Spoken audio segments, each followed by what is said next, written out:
Hi and welcome. We're so grateful that you're here today. We have a sensitive subject to discuss, and it was inspired by a previous episode that we did where Cathy and I were driving in the car and we just venting, exactly. And I just decided to plop the phone and the camera equipment right on the dashboard. And Cathy shared with us something that I knew, but a lot of you may not know. And we realized that there's a lot of people out there that are caregivers. And it doesn't mean that, I'll just put my card down.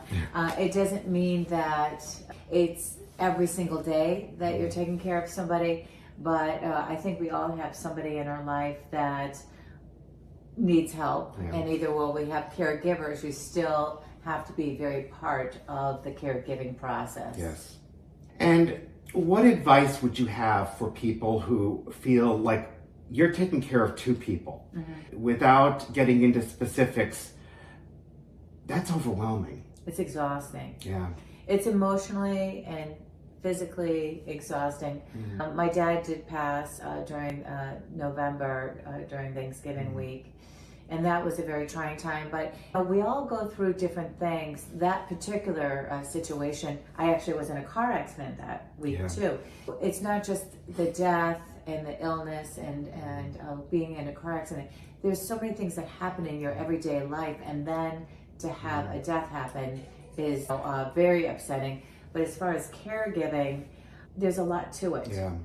And they say when it rains, it pours. It's true. Or things come in threes.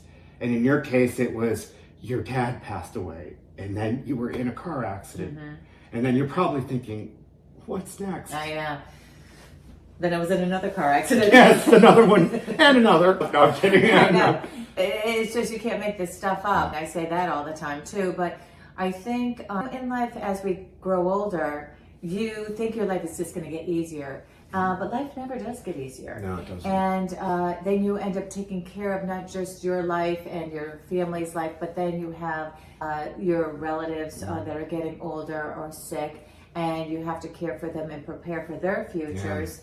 And it just can be exhausting on so many levels. But I think what you and I are trying to convey is that we're all in this together. I can't even tell you how many friends of mine are in basically the same shoes. People are living longer, and that's why we have to prepare for ourselves, for our futures.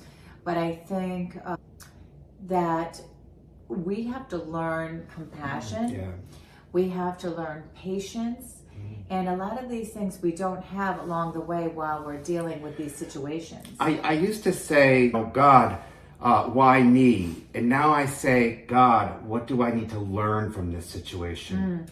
It's true, because whether it's family members in my life that are not, I do thank God that I'm not in that same situation. And I try my hardest to do the best I can to help that person physically and mentally and verbally to get them through their challenges. But it's really, really hard. And I was telling you too, even with my mother, when my dad passed, her dog passed away during the same time frame, her bulldog. And so she had two things that devastated her. You bought a friend a present that lost a dog. Do you want to talk about that? The friend, well, actually, it was my mother. Yes, okay. I was being a little protective. Yeah, no, it's okay. We can talk about my mom. With my mother, I always swore that there's no way I'm going to get another dog, because I know it would be my responsibility. I already have my own animals, and to take on other people's animals as they pass, because they do live a long life. Yeah, they do. And just like my father had parrots many years ago. They lived to be like 100 years old. Yes, my parent, which is not a bad thing, but it's a long time of caring for animals, and if you travel or whatever.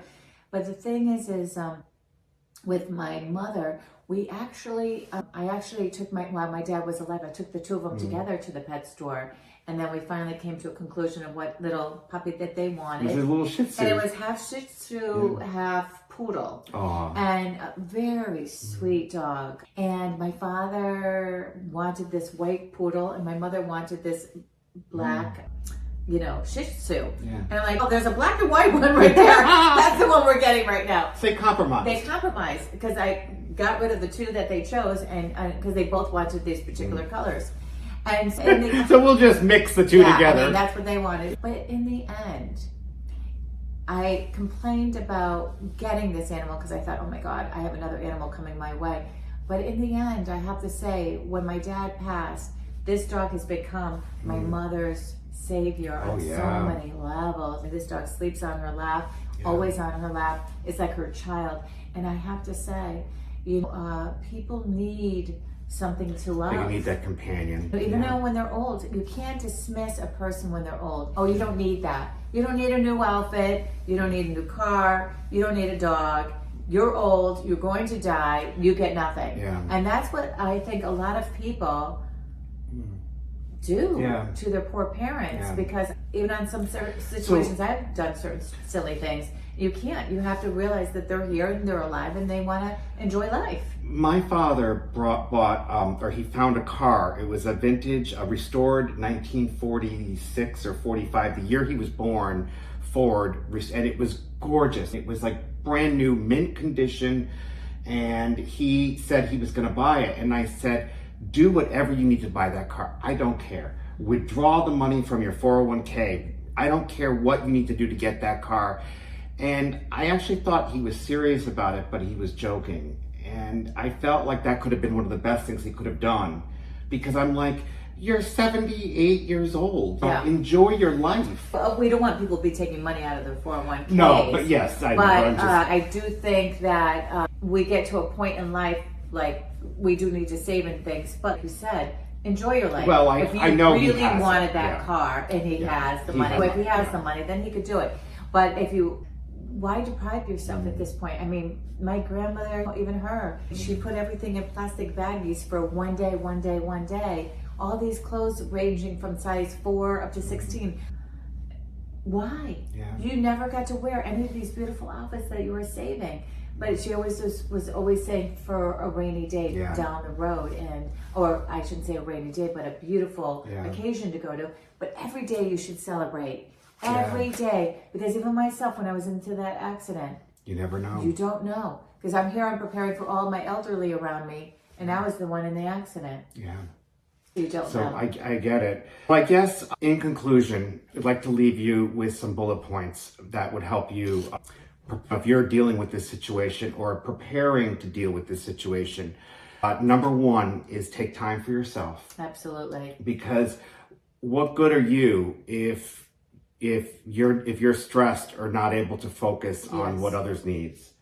And you can't care for other people if you can't care for yourself. Right. You have to, even like myself, what I try to do is first thing in the morning, I go take a aerobic class, or I go do a walk or something. I do something first thing for myself, and then maybe run a few errands that I need to get done. But when you get to your family's house that you have to care for, you're not thinking in the back, I got to do this. I didn't get my workout in. I didn't do this. I didn't do that.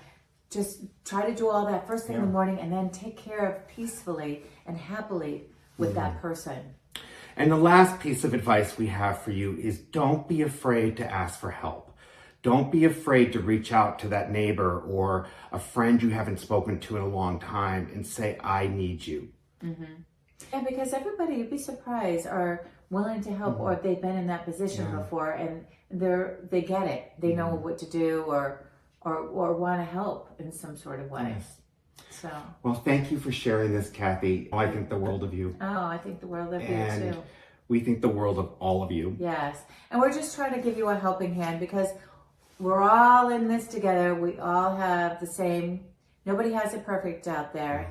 Nothing's perfect. So just realize that just take one day at a time, try to do your thing in the morning, and then do, if you can, extend your hand to help others. If it's not your family, it may be your neighbor or friend, because you never know. One day somebody might need you, or you might need them. So always help others. Thank you. Till next time, we're keeping it real with real conversations and real people. Yes.